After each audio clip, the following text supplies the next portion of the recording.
Hi Morgan. Just taking a look at your ideas here. Um, Sorry, I've got so many things open. Anyway, this one looks a little more complete or finished than your other idea here.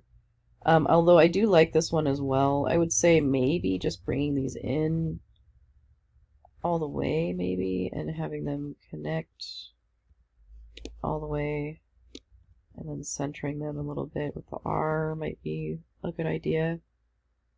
Um, and maybe even sizing down the R, just a, oops, pushing shift just a little bit so that it lines up maybe with the, I'm going to zoom in, Command plus, push shift on the keyboard here, and maybe just try and get it to line up with the edges here. Maybe something like that. That might be cool. And then I'm not quite sure, like Morgan, probably your last name, maybe this is your middle, so like I would say like just put, you know, your full name spelled out. Is that how you spell your name? I'm sorry. Morgan, yeah.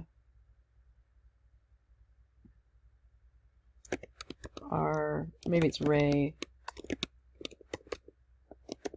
I'm spelling your last name right now. Milligan. Jin.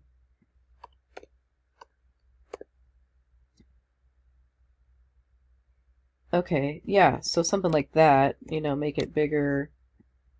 You know, maybe something like that. Maybe you want to make this all cat. So I'm going over to the character underneath in the properties panel, the character.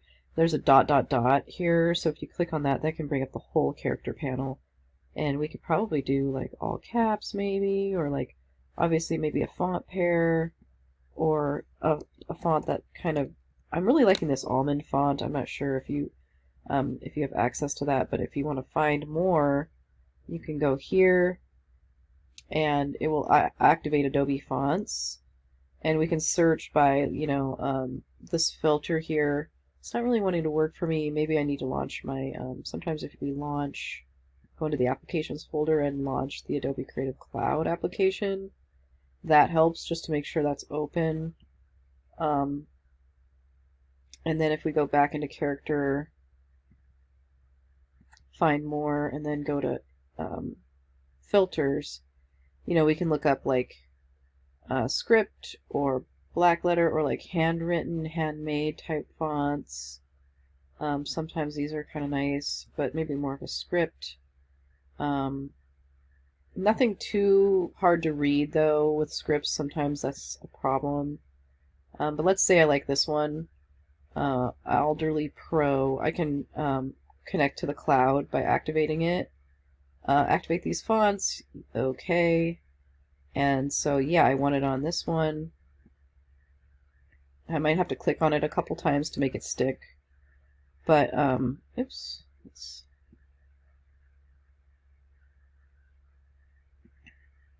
Anyway, that's kind of how you get it to work. I don't know if that actually ended up working. Oh, yeah, it did. So if I go back here, sometimes you have to go back in a couple times after you activate a font from Adobe Fonts because it's kind of crappy. But if you remember the name of it, you can look through your font list and find it. It did actually activate. It just took a little while for it to work. Unfortunately, Adobe Fonts is not the easiest thing to use, even for me, and I've been using Illustrator and the Adobe products for years.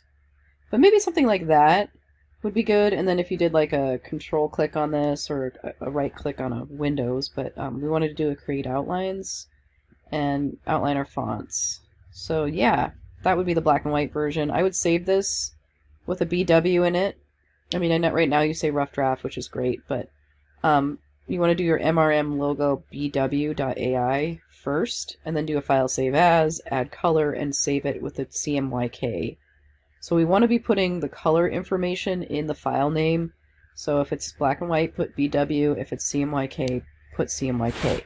So just remember that for your naming conventions before you turn in your final logo. This one's looking great. This one's a little less finished, or more finished, I would say. You did outline your fonts, which is great. I like how this has become the coffee, like, I don't know, like the thing that you, the coffee handle, the cup handle, sorry. This probably should be just brought up in size, pushing shift on the keyboard so we don't stretch it. That needs to be brought up in size. Also, maybe one thing that might help a little bit is the smooth tool on this shape especially. So the smooth tool is under the shaper tool. It kind of looks like a pencil with lines through it. So if we click and kind of drag out on this, we can usually hopefully get this a little bit smoother.